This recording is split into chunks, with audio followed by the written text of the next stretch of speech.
the sunset over Biscayne Bay. After 6 years of a picture-perfect Miami marriage to Julian, the illusion finally shattered. We stood on the balcony of his Brickell penthouse, the neon lights of the city bleeding into the dark Atlantic waters. He didn't look at me as he spoke the words he'd been suppressing for nearly a decade. "I don't love you, Chloe. I tried, but my heart is with Vanessa. It always has been." Inside my mind, a massive sigh of relief echoed. Finally, my mandatory sentence as the tragic supporting character in Julian's grand romance was over. The system chimed in, its mechanical voice dripping with equal relief. Host, core mission parameters for Target 1 have been successfully completed. You are officially cleared to transition to your next assignment. But a good actress never breaks character before the curtain falls. I forced my eyes to well up with tears, letting a tremor shake my shoulders. I clutched the railing, looking at him with a perfect mix of devastation and betrayal. "Julian." 6 years, I choked out, my voice cracking perfectly on cue. "We built a life here. We have a son. How can you throw us away for a ghost from your past?" Julian's expression remained chiseled, cold as the marble floors beneath us. He slid a black titanium sleek bank card across the outdoor glass table. "There are 8 digits on this account. It will cover Leo's child support and keep you in the lifestyle you've grown accustomed to. I'm leaving for South Beach tonight. Vanessa is waiting." I covered my face with one hand, sobbing dramatically, while my other hand deftly swept the titanium card into my designer clutch. As his tall, athletic silhouette turned toward the glass doors, a genuine wave of human emotion hit me, separate from the script. "Julian." I called out. He paused, his back stiffening. "You married me. You spent years holding me close on nights like this, whispering that I was your anchor. Was every single look a lie?" He turned slightly, his sharp hazel eyes scanning me with absolute detachment. In the past, that same look was followed by him pulling me into his arms, kissing my forehead and murmuring, "Chloe, relax, you're my wife." But looking at him now, I realized his indifference wasn't sudden. Every cold glance over the past 6 years hadn't been stoicism. It was the steady realization that I simply wasn't the woman he wanted. He didn't answer. He just walked away, the heavy glass door sliding shut behind him. The moment his sports car roared out of the driveway below, my tears dried instantly. I hummed a light tune and took my 7-year-old son, Leo, to the design district for some retail therapy. Normally, Leo loved the flashing lights and the gelato shops, but today he looked entirely listless. I knelt down on the pristine pavement, adjusting his color. "What's wrong, Leo? Aren't you excited about the new arcade set?" He sniffled, staring at his designer sneakers. "Dad moved out. He went to live with Aunt Vanessa in her oceanfront villa." I pinched his cheek gently, playing the comforting mother. "Don't worry, sweetie. No matter where he lives, he's still your dad." Leo hesitated, his fingers twisting the hem of his shirt. Finally, he looked up at me with hazel eyes identical to Julian's. "Mom, I want to go live with Aunt Vanessa too." I froze. The warm Miami breeze suddenly felt incredibly chilly. "Dad likes playing on Aunt Vanessa's yacht," Leo continued, his voice innocent but piercing. "And Aunt Vanessa always lets me stay up late. She says I'm the coolest kid in Miami. Will you let me go stay with them?" I looked at my son. He was too young to understand the cruelty of his words, or perhaps he just inherited his father's trait of looking for the next shinier thing. "Does Vanessa actually want you there permanently, Leo?" His face lit up with dimples. "Of course. She told me that if I live with them, she'll be my new, fun mom." A bitter smile touched my lips. "Then she'll be your mom. Are you really okay with that?"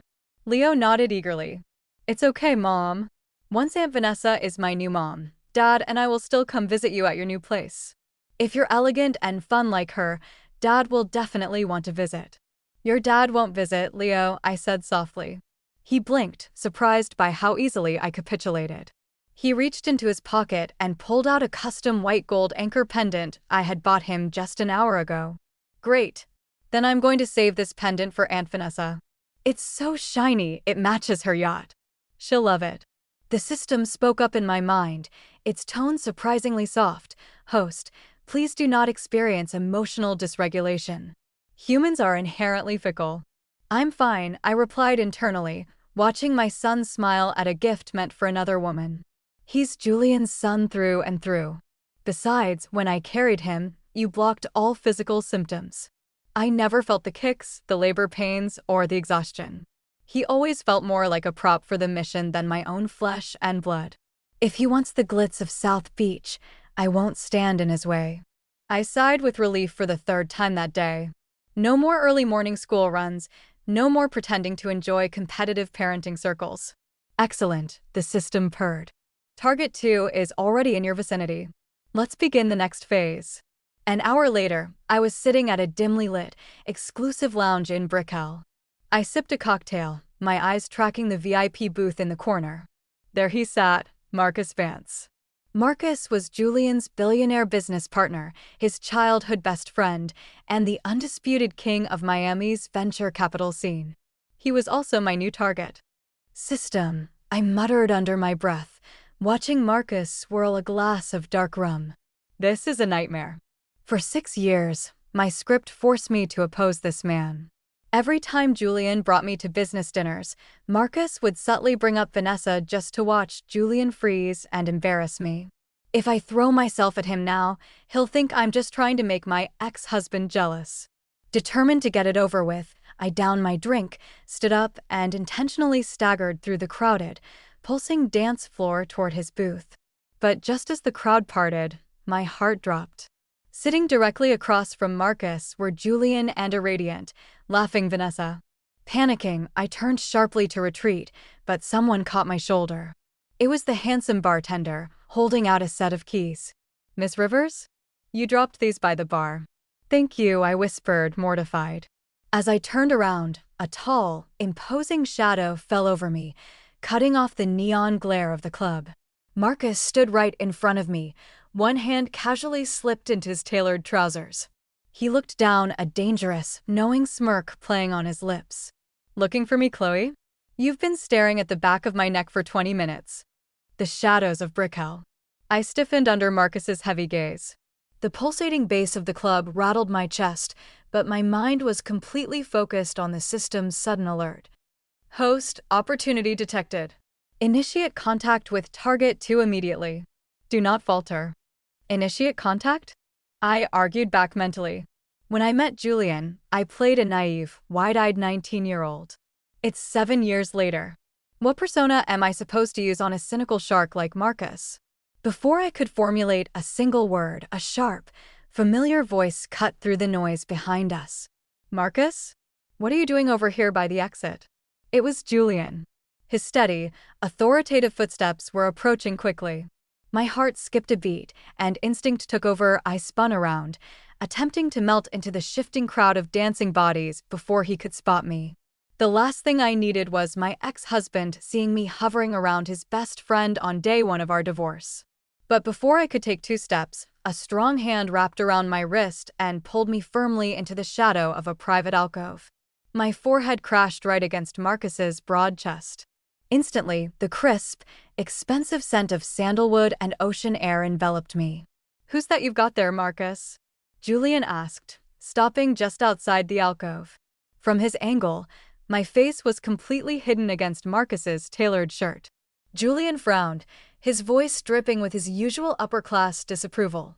Don't tell me you're picking up random club girls now. Marcus didn't flinch. His hand came up, his long fingers casually tangling into my hair, holding me securely against him. Just a stray kitten I found wandering around the lounge, Marcus replied, his tone lazily amused. Don't get messy, Julian said coldly. We're leaving for the after-party at the mansion. Vanessa's waiting. Go ahead, Marcus murmured carelessly, his chest vibrating against my cheek. Aren't you afraid someone else will start hitting on your precious Vanessa if you leave her alone too long? Julian went silent. I could feel his heavy, analytical gaze lingering on Marcus's back and on me. I pressed myself even closer into Marcus's embrace to keep my face hidden. Vanessa's cousin is at the VIP table tonight, Julian added flatly, his tone shifting into something deliberate. She's been asking about you all evening. She's a good girl, Marcus. She's been waiting for you to notice her for a long time. I froze. I knew exactly what Julian was doing. During my marriage, I'd heard rumors that Vanessa's family wanted to secure an alliance with the Vance empire. Now that Julian had his happy ending with Vanessa, he wanted to play matchmaker for his best friend. Not happening, I thought grimly. Marcus is my target. Marcus made a vague, unbothered sound in the back of his throat. It wasn't an agreement, nor was it a refusal. It was the sound of a man filing away a useless piece of data into the furthest corner of his mind. Finally, Julian's footsteps turned and faded away toward the VIP section. I let out a long, shaky exhale against Marcus's shirt. "You can come out of hibernation now," Marcus said smoothly. I detached myself from his chest, smoothing down my dress and trying to salvage whatever dignity I had left after spending 3 minutes using a billionaire as a human shield. I looked up at him. Marcus was watching me with an expression I had never seen him use during the last 6 years. It wasn't the mocking, dismissive look he gave Julian's perfect little housewife. It was a sharp, hyper-focused gaze. He looked at me the way an investor looks at a complex financial portfolio he intends to completely dissect. "So," Marcus said, breaking the silence. "Thank you," I replied, keeping my voice cool, "for hiding me from the best friend whose divorce papers you probably notarized." "You're welcome." His tone was perfectly neutral. I reached down to grab my clutch, but Marcus stepped closer, cutting off my exit. "You were watching me earlier, Chloe. Before you pretended to drop your keys." I met his gaze honestly. The club music was deafening, the neon lights were blinding, and this layout was already infinitely more complicated than my initial approach to Julian years ago. Lying to Marcus felt like an incredibly poor long-term strategy. He was a man who traded in secrets for a living. "I was going to approach you," I admitted frankly. Marcus tilted his head, a faint, intrigued smirk appearing on his lips. And then Julian showed up. "You're not upset about seeing him with Vanessa," Marcus observed. It wasn't a question. Should I be? Marcus considered my answer for a quiet moment. Then he gestured toward a private, much quieter corridor at the back of the lounge. "Come have a drink with me in the private room. You look like an actress who has been performing a grueling script all evening and desperately needs to drop the act." I stared at him, caught off guard. Then I followed him. The first 3 weeks after the divorce were logistically seamless. I moved out of the Brickell penthouse, leaving behind the hallways that still smelled of Julian's cologne and the kitchen cabinet where Leo's colorful drawings used to hang. I rented a high-rise apartment in Edgewater with floor-to-ceiling windows, beautiful northern sunlight, and absolutely zero emotional baggage. I forwarded my mail. I canceled the half-dozen luxury subscriptions Julian always forgot to manage. Julian called twice during the first week, not to apologize, but to ask about Leo's weekend schedule and whether I could watch him on a Tuesday. "Leo told me he wants to live with Vanessa permanently," I told him calmly over the phone. "He wants to play on the yacht. You should figure out his schedule with her." Julian went completely silent on the line. After a long pause, he muttered, "I'll handle it." "All right." I hung up. Leo texted me once a few days later, "Hi, Mom. Vanessa bought me the biggest jet ski simulator for my room." I typed back, "Great. Enjoy it." He didn't reply after that. I ended the month feeling lighter than I had in 6 years. The system was thrilled with my stability, though I felt a strange, hollow sensation. It wasn't heartbreak, it was just the odd feeling of removing a tight shoe you've worn for years. You forget it was pinching until it's gone. The next afternoon, a text popped up from an unknown number. "You drink like a woman running risk assessment calculations." I stared at my screen. The system immediately beeped, "Host. Target 2 is initiating contact. Respond with high warmth and vulnerability." "Be quiet, system." "I know what I'm doing," I muttered. I typed back to Marcus, "And you watch people like a man running corporate surveillance." His reply came exactly 30 seconds later, "Fair. Dinner on Thursday. I'll pick you up at 8. "I'll send you my new address," I replied. "Don't bother. I already have it." Any normal woman would have found that terrifying, but Marcus had been an omnipresent shadow in Julian's life, and by extension, mine for years. He possessed a brand of absolute confidence that made highly unsettling things feel perfectly routine. Thursday dinner wasn't at some flashy, paparazzi-filled restaurant in South Beach. Marcus took me to a secluded, high-end omakase spot hidden away in Coconut Grove. It was quiet, intimate, and didn't care about impressing anyone, which immediately put it light years ahead of any venue Julian had ever chosen. Marcus ordered for both of us without looking at the menu. I did the same. He noticed, but said nothing. We sat across from each other, talking about art, real estate, and life before the last 6 years. He didn't ask about Julian, and he didn't bring up Vanessa. Instead, halfway through the course, Marcus set his chopsticks down and looked at me intently. "What do you actually want, Chloe? Not, what are you going to do next, or how are you handling the scandal? Just, what did I want?" I put my glass down. No one had asked me that in 7 years. The system never asked, it only gave directives. Julian certainly never cared, and Leo's desires had always automatically overridden mine. "I'm figuring that out," I said honestly. Marcus held my gaze, his expression unreadable but entirely focused. "Good. Take your time." He picked up his chopsticks and resumed eating, as if he had just asked about the Miami weather and received a completely satisfactory answer. We stayed at that table for 3 hours. The crack in the porcelain. By all public accounts, Julian and Vanessa's new life together was a South Beach fairy tale. They flooded social media with sun-drenched photos from the marina. Leo was in almost every single shot, sporting a wide, performative grin next to Vanessa on the deck of Julian's yacht. Vanessa took him to exclusive theme parks, baked elaborate artisan desserts with him, and enrolled him in an elite marine biology program for kids. Ironically, I had tried to enroll Leo in that exact same program twice during my marriage, but Julian had always vetoed it, claiming it didn't fit into his grueling corporate calendar. I didn't follow their accounts, of course. The system tried to feed me regular updates under the guise of essential mission tracking, but I muted the notifications. What I did notice, however, was that Leo's texts to me had stopped entirely by the end of the second week. The system dismissed it as irrelevant data. I categorized it differently. The first indication that Julian's paradise was fracturing came indirectly through Marcus. We had been spending time together in a way that defied the typical Miami dating template. It wasn't an aggressive courtship, nor was it a casual friendship. It felt more like two fiercely guarded people who had independently agreed to be completely transparent with one another, realizing how rare that luxury was. One evening, while we were sitting on the balcony of my Edgewater apartment watching the cruise ships glide out to sea, Marcus mentioned casually that Julian had called him twice that week. "Oh," I asked, swirling the ice in my glass.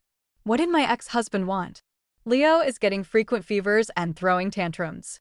He isn't sleeping well at night," Marcus said, his voice entirely neutral. I sat with that information for a quiet moment. "And how is Vanessa handling that?" "Vanessa doesn't like her routines disrupted," Marcus replied smoothly, offering no personal judgment, just raw facts. "Julian asked me if you were available to take him for a few days." I leaned back against my lounge chair. "Julian has my number. Why didn't he call me himself?" "He's embarrassed," Marcus said, a faint smirk touching his lips. "And Vanessa explicitly told him it was fine for Leo to stay with you until he recovers. She doesn't want to catch whatever he has." The cold precision of that phrasing landed exactly where it was intended. I looked out at the city lights.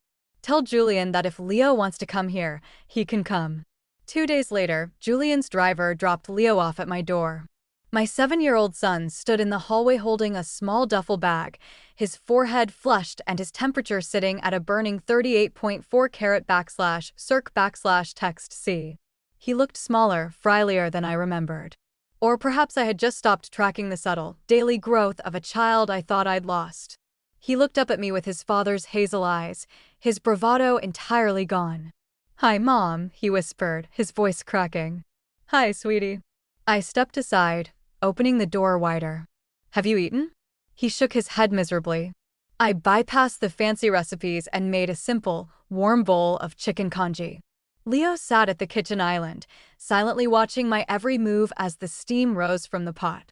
He didn't speak a word. After eating a few spoonfuls, he drifted off to sleep on my living room sofa. I covered him with a soft plush blanket he had left behind during the move, one I had washed, neatly folded, and kept in the linen closet without ever analyzing the maternal instinct behind it. He slept heavily for 4 hours. When he finally woke up, his fever had dropped slightly to 37.8 /circ/text C. He stared at me with a heavy, conflicted expression, the look of a child trying to process an adult reality he wasn't equipped for. "Mom," Leo said softly, tugging at the edge of the blanket. Does Aunt Vanessa's jet ski simulator count as my birthday present? Even though my birthday isn't for 6 months. I walked over and sat on the edge of the sofa. Did she tell you it was a birthday present? No. Then it's just a gift, Leo. He looked down at his lap, his voice dropping to a whisper. She got really mad when I threw up on the rug on Tuesday. Did she? Dad told me she wasn't mad, just worried about the house, Leo said, his lower lip trembling. But she was mad, Mom. She locked herself in the master suite and wouldn't come out until the cleaners arrived. I remained silent. I didn't validate his complaint, and I didn't defend Vanessa. I simply reached over and gently smoothed his hair away from his warm forehead. Do you want some more congee, Leo? He nodded tightly, and we left the subject alone. Julian came to pick him up later that evening. It was the first time my ex-husband had ever set foot in my new apartment. He stood awkwardly in the entryway, his eyes scanning the space with the distinct discomfort of a man who expected to find a grieving, broken woman and instead found peace. The apartment was immaculate, decorated with vibrant contemporary paintings I had chosen myself, not because they matched an interior designer's mood board, but because I actually liked looking at them. Leo was asleep again on the couch. Julian turned his gaze to me, his posture stiff. He looks much better, he muttered. His fever is almost gone, I responded coolly. Julian glanced around the brightly lit living room once more. You seem different, Chloe. He can sleep here tonight if it's easier for your schedule, I interrupted, ignoring his observation entirely. The choice is yours. Julian opened his mouth to say something, his eyes softening with a sudden, uncharacteristic vulnerability. Chloe, He stopped himself, clamping his jaw shut. No, it's fine. We'll head back. Good night. He carried our sleeping son out to his car, leaving me alone in the quiet brilliance of the apartment. 6 weeks into whatever Marcus and I were building, he asked me a question that no one else had the courage to voice. We were sitting at an upscale lounge in Coral Gables, the ambient jazz humming in the background. Did you ever actually love Julian? Marcus asked, his sharp eyes locked onto mine over the rim of his glass. I took a moment to think about it honestly, peeling away the layers of the script I had played for 6 long years. I cared about him, I answered genuinely. There were moments that went far beyond the parameters of my mission. But I always knew I would walk away the second the contract was fulfilled. I didn't expect him to be in such a tearing hurry to replace me. I paused, staring at the amber liquid in my glass. And I didn't expect Leo. What about Leo? Marcus probed gently. The system blocked all the physical realities of pregnancy, so mentally, I always viewed him as Julian's son more than mine, I said, my voice dropping. But when he had nightmares, he ran to my side of the bed. When he scraped his knee, he only wanted me to hold him. When he learned to read, I was the one he ran to show. I didn't realize how deeply those moments had woven themselves into me until I moved out. Marcus watched me, his gaze intensely steady, entirely devoid of his usual corporate cynicism. Is that why you haven't completely cut ties with them? Partly, I admitted, looking up to meet his eyes. And partly because some things you do simply because they are right, regardless of what the mission demands. Marcus nodded slowly, as if my answer confirmed a theory he had been harboring for months. And what about me, Chloe? Am I just another set of mission parameters? I studied his chiseled face. Marcus was a man whose expressions rewarded deep observation. There was always a profound calculus running beneath the surface. You started out that way, I said with absolute honesty. And now? I took a slow, deliberate breath. The system has been screaming at me to accelerate my approach with you for weeks. It wants me to use the standard playbook, dramatic tears, manufactured vulnerability, a quick seduction. but I keep ignoring it. Why? Because this, I gestured subtly between the two of us, isn't something I want to execute on a corporate timeline. I don't want to play a character with you, Marcus. Marcus was quiet for a long moment. Then a rare, genuine smile broke across his face. So, I'll ask you again. What do you want? It was the same question. Patient, direct, completely devoid of the manipulative pressure I had grown accustomed to from men. I want to take my time and figure out who I am when I'm not performing, I said. Okay, Marcus replied smoothly. He poured me another glass of wine, and we sat together as the evening rolled in, the least complicated, most grounding moment I had experienced in 7 years. The truth in the daylight. The first major crack in Julian and Vanessa's illusion appeared exactly 3 months after the papers were signed. I learned about it directly from Leo, because my son had quietly started coming over to my Edgewater apartment more and more frequently. He didn't make a grand announcement about moving back. Instead, he would simply show up on Wednesday evenings and random weekends, clutching his backpack and his homework, carrying a growing mental catalog of things Vanessa had said that he was trying to process. Apparently, Vanessa didn't like the noise levels of a 7-year-old. She had told him during a pool day that his energy was exhausting. According to Leo, she was photographically perfect the moment Julian brought out a camera, but entirely unreachable the second the lens was put away and she felt tired. Leo reported these facts with the careful, heartbreaking neutrality of a child trying to be fair to everyone, but having raised him for 7 years, I could hear the confusion vibrating underneath his words.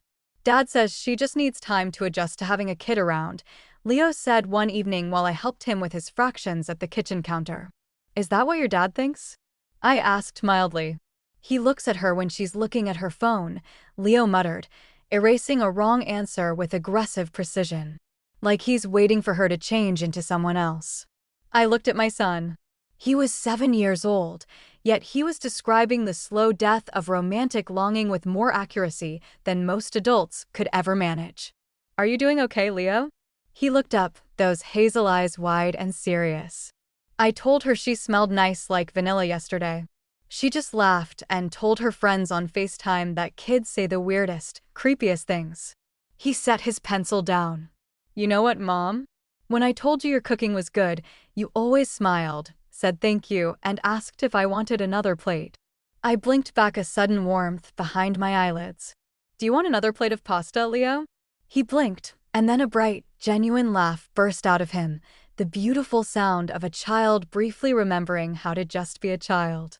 Yes, please. We stayed at the table for another hour long after the homework was finished, laughing over things that had nothing to do with South Beach or the mission. Julian called me directly during the 4th month. It wasn't about Leo's schedule. It was just to hear my voice.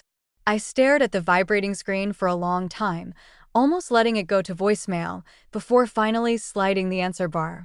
Julian. The line was quiet for a long moment. I could hear the distant roar of the Miami traffic through his receiver before he finally spoke, his voice unusually raspy. I've been thinking about a lot of things, Chloe. I didn't prompt him. I just waited. When I watch Leo these days, Julian said slowly, I keep seeing all the tiny things I never bothered to notice before. Like how you used to cut his fruit exactly into triangles so he'd eat it. Or how you knew he was getting a sinus infection 24 hours before he even started sneezing. He paused, a heavy, ragged breath catching in his throat.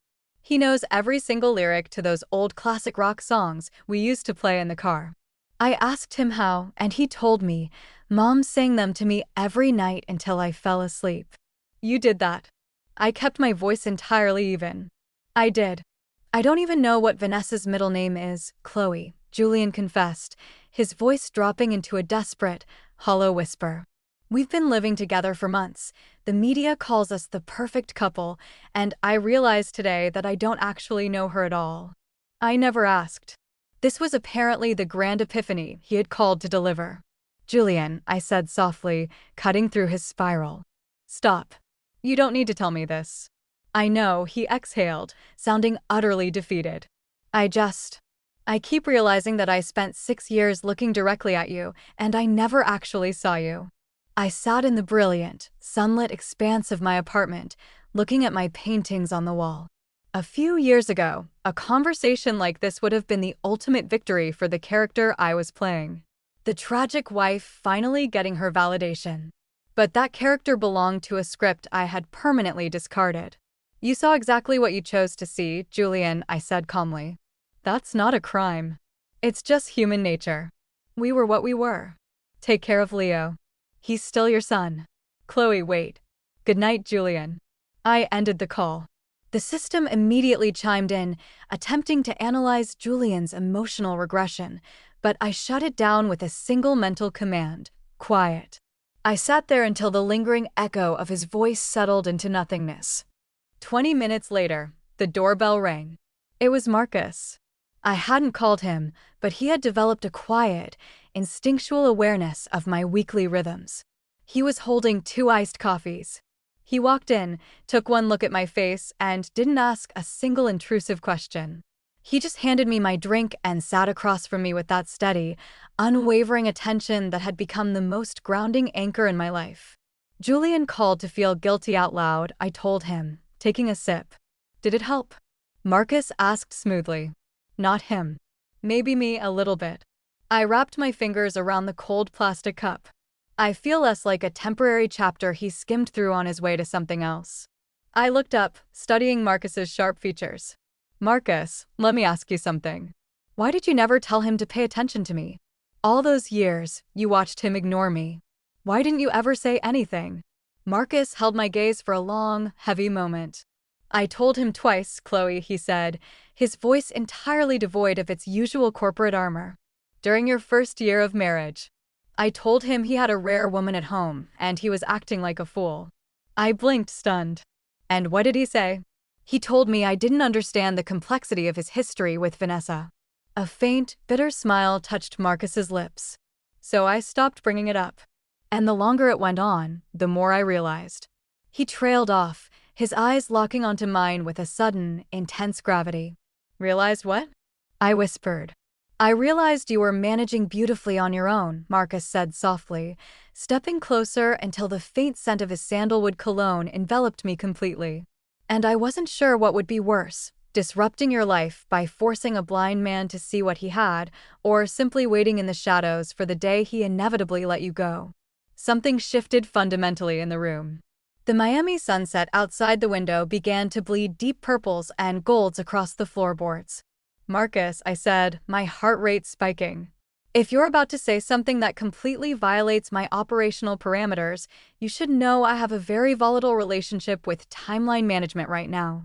Marcus looked incredibly composed for a man receiving a warning about an alien AI system he barely understood. "My parameters, Chloe," he murmured, his hand coming up to gently cup the side of my face, "have been entirely outside of the original framework since the moment you walked out of that club." I set my coffee cup down, leaning into the warmth of his palm. "Mine too," I admitted. The final, absolute collapse of Julian's fairy tale landed on a Saturday morning in the 5th month. I opened my apartment door to find Leo standing there crying. It wasn't the whimpering cry of a sick child, or the angry tears of a tantrum. He was sobbing silently, his shoulders shaking violently, clutching his small backpack against his chest like a shield. In his right hand, he was tightly gripping the white gold anchor pendant I had bought him months ago, the one he had proudly saved for Vanessa. He held it out to me, his voice breaking completely. I tried to give it to her again. She told me white gold looked tacky on her skin tone, and she left it on the kitchen counter next to the car keys. I didn't cry. I didn't say, "I told you so." I didn't offer a single word of adult cynicism that would warp how he processed this moment. I simply dropped to my knees, pulled my son into my arms, and let him bury his face in my shoulder. "She's not a bad person, Mom," Leo sobbed into my neck, his little fingers gripping my shirt. She's not you. I want to come home. Please let me come home." "You are home, sweetie," I whispered, lifting him up and carrying him inside. I made him breakfast, and he sat at the counter, watching me cook with the exact same quiet devotion he had shown when he was sick. After he finished eating, I sat across from him and took his small hands in mine. "Leo, listen to me. I will always love you. That will never, ever change, I said, holding his hazel eyes. But choices have consequences. You chose to live with your dad and Vanessa, and that is still your primary home right now. You have to navigate that relationship. But this apartment? This is your sanctuary. You can come here whenever the world gets too loud, and my door will never be locked to you. He swallowed hard, wiping his nose. Are you mad that I left you? No, Leo. You were a 7-year-old boy promised a yacht and a jet ski simulator. You made the choice that made sense to your childhood brain. That's allowed. He relaxed into his chair, the crushing weight of adult guilt lifting from his small shoulders. I watched the tension drain from his body and felt a profound warmth in my chest, an emotion the system had absolutely no technical category for. Julian came to pick him up that afternoon. He stood in my hallway, looking exhausted, lines of deep stress carved into his forehead. Leo ran to the back room to grab his jacket, leaving the two of us alone. He called me from the bathroom this morning crying, Julian said quietly, staring at the floor. He said he wanted to come to you. So I drove him here myself. I looked at my ex-husband. Julian, the proud, arrogant billionaire, had swallowed his massive pride to drive his crying son to his ex-wife's apartment because he finally recognized where comfort actually lived. It was, without a doubt, the most honest thing he had done in 7 years. Thank you for bringing him, I said sincerely. Julian's jaw tightened. He looked past my shoulder, his eyes lingering on the bright, peaceful artwork on my walls, the clean kitchen, and the white gold anchor pendant sitting safely on my windowsill. He was looking at a life that could have been his, a life he had traded for a ghost. Chloe, he choked out, his voice thick with unexpressed regret. Are you happy? I thought about it honestly, feeling Marcus's text vibrate in my pocket, asking if I wanted to grab dinner later. I'm getting there, Julian, I answered. He nodded slowly, a tragic understanding finally settling behind his eyes. Leo ran back out, chattering about a movie he wanted to watch, and Julian placed a hand on our son's shoulder. As they walked toward the elevator, Julian glanced back one last time, not with hope, not with a plea, but with the quiet, devastating grief of a man who finally understood the sheer magnitude of what he had failed to see. I gave a small, polite wave. The elevator doors slid shut. 6 months after the divorce, the system officially abandoned my operational parameters for Marcus. It blinked a final notification in my mind with what felt like a sigh of weary, digital resignation. Target 2 successfully engaged. Host has completely bypassed standardized protocols, transitioning to passive observation mode. Marcus and I weren't a storm of chaotic Miami drama. We were two people who had built a foundation on absolute truth in a city built on illusions. Eventually, I told him about the system. He didn't call me crazy. Instead, he sat with the information, asking brilliant, analytical questions, processing it with the same calm stability he applied to everything else. Does it bother you? I asked him one night while we walked along the quiet sands of Key Biscayne. Knowing that I initially targeted you because of a cosmic script? Marcus stopped, turning me to face him beneath the moonlight. It bothers me significantly less than it would bother other men, he murmured, his fingers brushing a strand of hair from my cheek. Because you stopped treating me like a mission the very first night. How did you know? The Grove, he said softly. You could have played the broken, vulnerable ex-wife to fast-track my sympathy. You chose to be honest instead. That's the exact moment I knew the real Chloe. The final curtain fell on Julian and Vanessa during the 7th month. We were all attending a high-profile charity gala at a historic estate in Coral Gables. The venue was packed with Miami's elite. Julian and Vanessa arrived together, surrounded by a flurry of media flashes, though Vanessa's smile looked brittle and Julian's eyes looked completely dead. I arrived on Marcus's arm. Vanessa spotted me from across the ballroom and offered a smug, victorious grin, the look of a woman who still believed she had won the grand prize. I simply smiled back, offering her nothing but peaceful indifference. But then Julian looked over. At that exact moment, Marcus whispered a sharp, witty observation about one of the art pieces in the room, and I burst out laughing. It wasn't a polite, practiced chuckle for a camera. It was a real, full-bodied, radiant laugh, the kind of pure joy you cannot manufacture because it requires absolute safety and relaxation in your own skin. In 6 years of marriage, Julian had never given me a single reason to laugh like that. He had never seen me look that beautiful because he had never allowed me to be myself. I watched the understanding hit him like a physical blow. The color completely drained from his face as he watched Marcus's hand rest lightly, protectively against the small of my back. There was no performance here. I was just a woman living her life with a man who had actually made room for her. Julian slowly turned his back to us, returning to Vanessa, who was loudly recounting a shallow story to a group of socialites. He looked at his beautiful, perfect partner the way a man looks at a mirage in the desert, finally realizing that no matter how hard he stared, it was never going to quench his thirst. We didn't speak a single word to each other that night. We didn't need to. On the drive home, Marcus steered the car through the quiet, neon-lit streets of Brickell. "He finally saw you tonight," he murmured. "Yes," I replied, looking out at the glittering bay. "He did. Does it help?" I thought about the grueling years, the triangled fruit, the congee at 3 in the morning, the discarded anchor pendant, and the beautiful, unpredictable life I was now building. "It doesn't undo the past," I said softly, reaching over to lace my fingers through Marcus's. "But yes, it helps a little." My phone buzzed. It was a text from Leo. "Hi, Mom. Dad said I can stay with you all of next week. Can we make the pasta again?" I typed back, "Absolutely, sweetie. I'll have it ready." The true tragedy of Julian's life wasn't that he lost me, I realized. It was that he never bothered to look at me while I was standing right in front of him. That was a ghost he would have to carry through his beautiful, empty mansion for the rest of his days. And as for me, I finally had a life that belonged entirely, beautifully, to myself.